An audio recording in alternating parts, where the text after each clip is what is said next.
बना रखा था, किसी नियुक्ति की नियमावली नहीं बनाई, उन सब पर काम हो रहा है। लगभग सभी नियुक्ति नियमावली बना ली गई है और धीरे धीरे अब बड़े पैमाने पर नियुक्तियां निकलने जा रही है। अभी 250 बच्चों का जेपीएससी के माध्यम से हम लोगों ने बीडीओ, सीओ, कलेक्टर बनाया और आपको सुनकर आश्चर्य होगा, इन 250 बच्चों में 33 बच्चे ऐसे निकले जो किसान, मजदूर, आंगनबाड़ी सेविका, सहायिका और बीपीएल परिवार का बच्चा। आज बीपीएल परिवार का बच्चा भी यहां पर बीडीओ, सीओ, कलेक्टर बनकर अलग अलग जिलों में हमारे ग्रामीणों की सेवा कर रहा है। कभी आपने सुना विगत 20 वर्षों में कि यहां का बीपीएल का बच्चा कभी बीडीओ, सीओ बनकर अपने राज्य का विकास कर रहा हो? कई ऐसी चीजें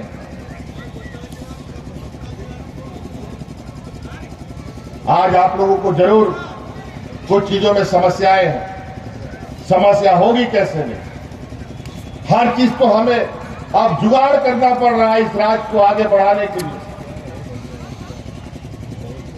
विगत 5 साल में जो इन लोगों ने गंदगी फैलाई है, उन गंदगी को भी साफ करना है। यहां की मूल आत्मा, मूल भावना को हमको स्थापित करना है।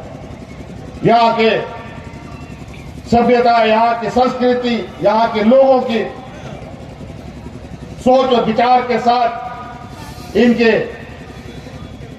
लिए कार्य योजना हम बनाते हैं। हम यहां के ग्रामीणों को वैसे ही योजना देना चाहते हैं जिससे आपका विकास हो सके। और खास तौर पर जो हमने कार्य योजना बनाई है वो विशुद्ध रूप से ग्रामीण अर्थव्यवस्था के लिए, ग्रामीणों के लिए है, ताकि हमारे ग्रामीण किसान, मजदूर, नौजवान, महिलाओं का आय में वृद्धि हो, आप अधिक से अधिक कमा पाए। क्योंकि ये मेरा मानना है कि गांव अगर मजबूत होगा तभी राज्य का सर्वांगीण विकास हो सकता है। गांव मजबूत नहीं होगा तो शहर के मजबूती से राज्य का विकास नहीं हो सकता। ये तो ऊपर वही वाला बात हो गया, ऊपर हरा हरा और अंदर खोखला वाला। वो एक बेल और कुछ आम सब देखते हैं, ऊपर से बहुत बढ़िया रहता है लेकिन अंदर से कीड़ा लगा रहता है, वही हाल हो जाएगा। इसीलिए हम लोगों ने हर वो योजना लाई है जिसके माध्यम से आप अपने आय में वृद्धि करा सकते हैं। मुख्यमंत्री रोजगार सृजन योजना के माध्यम से हमारा महिला, हमारा नौजवान, हमारा कोई भी वर्ग का आदमी, आप कोई भी काम करना चाहते हैं, आप राशन दुकान चलाना चाहते हैं, आप स्कॉर्पियो भाड़ा में चलाना चाहते हैं, आप कपड़ा दुकान चलाना चाहते हैं, होटल चलाना चाहते हैं, महिलाएं ब्यूटी पार्लर चलाना चाहती है, सिलाई मशीन का दुकान चलाना चाहती है, कुछ भी करना चाहती है, तो उसके लिए सरकार आपको आर्थिक रूप से सहायता करने के लिए तैयार है।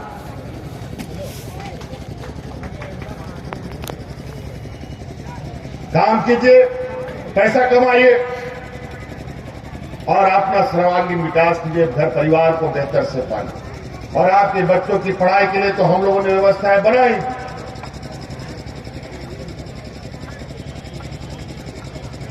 मुझे तो याद करके बोलना पड़ रहा है, नहीं तो कई ऐसी चीजें हमारे और भी मंत्रीगण और भी नेतागण आपके बीच में बातों को रखेंगे।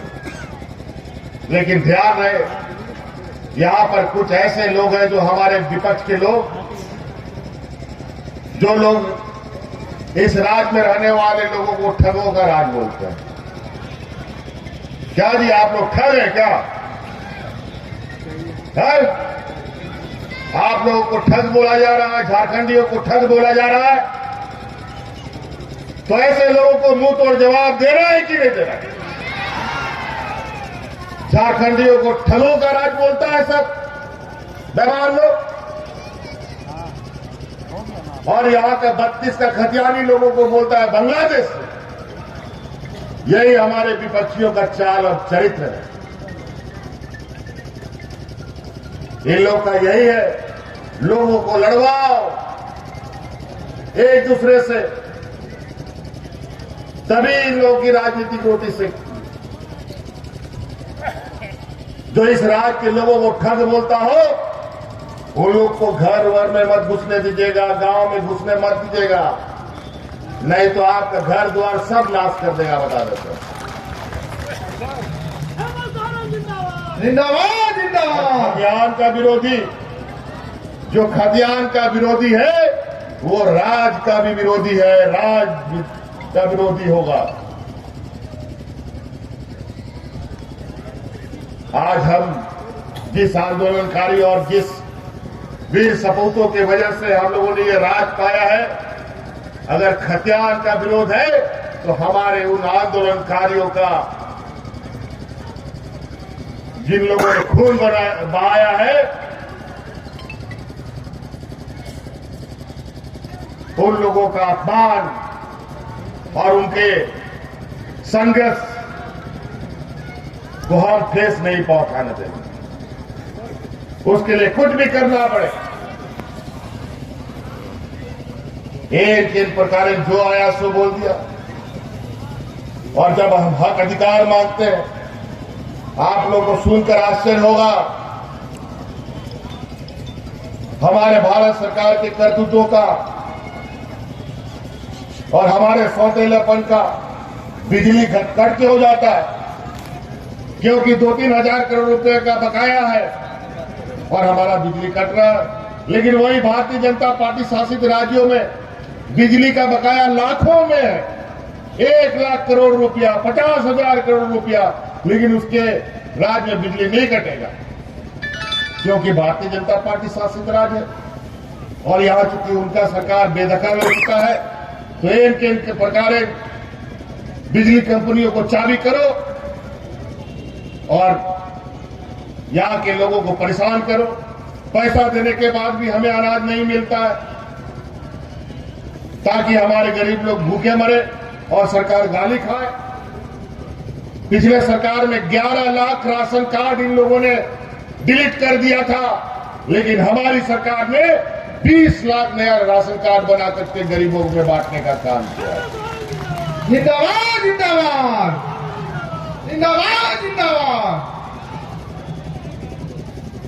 गए ऐसी कीजिए। और जब हम हक अधिकार मांगते हैं तो इन प्रकार डराने धमकाने का प्रयास करता है। 1,36,000 करोड़ रुपया बकाया है इस राज्य का भारत सरकार के ऊपर। पहले तो नानुकुर किया, जब माने गए कि हाँ आपको देनदार बनता है, जब देना शुरू किया, जब उसका आंकड़ा बढ़ता चला गया, तो हमारे पीछे एजेंसियां लगा दी। क्या धर पकड़ करो, षड्यंत्र में फंसाओ इन लोगों को, अपना पाप का टिकरा इनके सर पर फोड़ो, उलूल जुलूल अपराध का केस करो और इन लोगों को मुंह बंद करो। आज तक आप लोगों ने कभी सुना है जो कंप्लेन करता है वही जेल में है, जो अपराध करता है वो बाहर में रहता है। आमतौर पर गरीबों के बीच में ये हमेशा रहता है। यहां यही हो रहा है, जिनके यहां पैसा मिलता है ये उनके रिश्तेदार निकल जाते हैं, जिनके यहां मकई का एक दाना नहीं मिलता वो हमारे गरीब गुरुआ लोगों को ये जेल में डाल देते हैं। और बोलता है ये लोग भ्रष्टाचार कर रहा है। चिंता मत कीजिए, पत्थर पर सर फोड़ने से क्या सर थोड़ी फूटता है।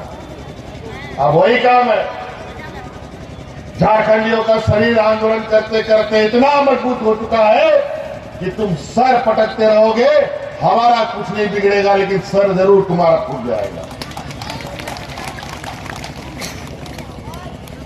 अभी वन अधिकार कानून बदल दिया है इन लोगों ने, मेरा है। अब ग्रामीणों के लिए वन अधिकार कानून का कोई मतलब नहीं रह गया। अभी एक हमारे बुजुर्ग नीचे बैठे हैं, उन्होंने अभी मुझे शिकायत किया है कि हमें जंगलों से बेदखल किया जा रहा है, गांव खाली करवाया जा रहा है पदाधिकारियों के द्वारा। उसका भी समीक्षा हम कल करेंगे। और हमने 2-3 दिन पहले ही भारत सरकार को चिट्ठी लिख करके आपत्ति जताई है। जो आप लोगों ने वन अधिकार कानून में संशोधन किया है, जिसमें ग्राम सभा को की मान्यता आप लोगों ने खत्म कर दी है, इसको राज्य झारखंड सरकार नहीं मानने वाला है, क्योंकि अगर ये कानून लागू होगा यहाँ का आदिवासी समाप्त हो जाएगा। हमने इसका पुरजोर विरोध किया है।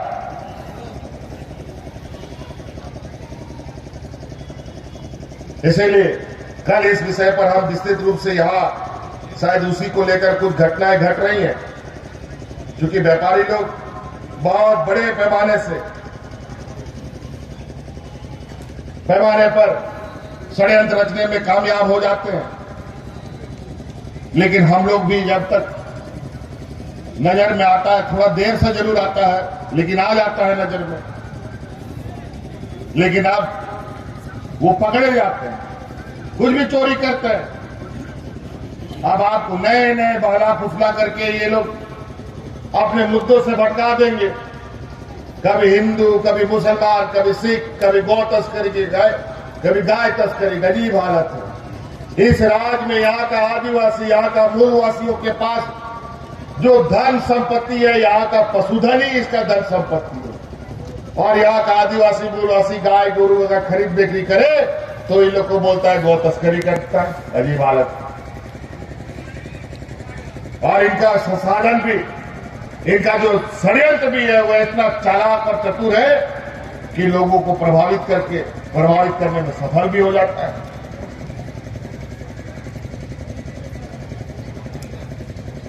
आज इसीलिए हमने भी सरकारी कार्यक्रमों के माध्यम से मुख्यमंत्री पशुधन योजना लागू किया है। वो इसलिए किया है कि आज हमें जो जानकारी प्राप्त है, आपको मालूम होना चाहिए, यहाँ का बाल बच्चा जो जन्म ले रहा है, 40% से अधिक बच्चा कुपोषण का शिकार है। कमजोर बच्चा पैदा हो रहा है और 50% से अधिक महिलाएं खून की कमी का शिकार है। क्यों ये बीमारी आ गई? कहां से ये सांप आया? आज भी गांव में 80 साल, 90 साल, 100 साल का बुढ़ा बुजुर्ग लोग है, दादा नानी काकी कोई भी है, वो लोग अभी भी लाठी लेकर के खेत में जाता है। वो लोग कमजोर काहे नहीं हुआ?